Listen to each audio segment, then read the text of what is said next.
पाहताय प्रहार टीव्ही, सत्यमेव व्रतम।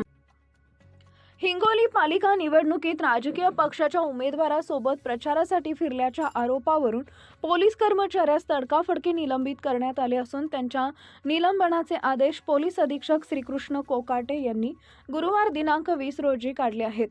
पोलीस अधीक्षकांच्या कडक भूमिकेमुळे पोलीस दलात खळबळ उडाली आहे। हिंगोली जिल्ह्यात हिंगोलीसह कळमनुरी व वसमत पालिकेची निवडणूक होतीये। या निवडणूक प्रक्रियेच्या कालावधीत गैरप्रकार होणार नाही याची दक्षता घेतली जाते आहे। पोलीस अधीक्षक श्रीकृष्ण कोकाटे यांनी या तीनही शहरांमध्ये येणाऱ्या मार्गावरील वाहनांची तपासणी करण्यासाठी पथके स्थापन केली आहेत। या पथकाकडून सर्व वाहनांची तपासणी केली जाते। रात्रीच्या वेळी फिरणाऱ्या संशयितांची चौकशीही केली जाते। याशिवाय प्रत्येक प्रभागासाठी एक पोलीस निरीक्षक, 4 पोलीस कर्मचारी नियुक्त करण्यात आलेत। त्या भागात अनुचित प्रकार होत असल्याची माहिती मिळताच अवघ्या 5 मिनिटात पोलीस घटनास्थळी पोहोचून कारवाई करणार आहेत। त्यासाठी नियोजन देखील पोलीस अधीक्षक कोकाटे यांनी केलंय। दरम्यान निवडणूक प्रक्रिया पारदर्शकपणे पार पाडण्यासाठी पोलीस कर्मचाऱ्यांनाही आवश्यक सूचना दिल्यात।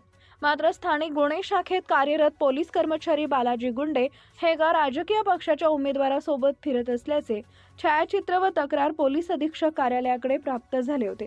त्यानुसार या चौकशीची सुरुवात करण्यात आली आहे। सदर चौकशी पूर्ण होईपर्यंत पोलीस कर्मचारी गुंडे यांना निलंबित करण्यात आले। त्यांच्या निलंबनाचे आदेश पोलीस अधीक्षक कोकाटे यांनी काढले आहेत।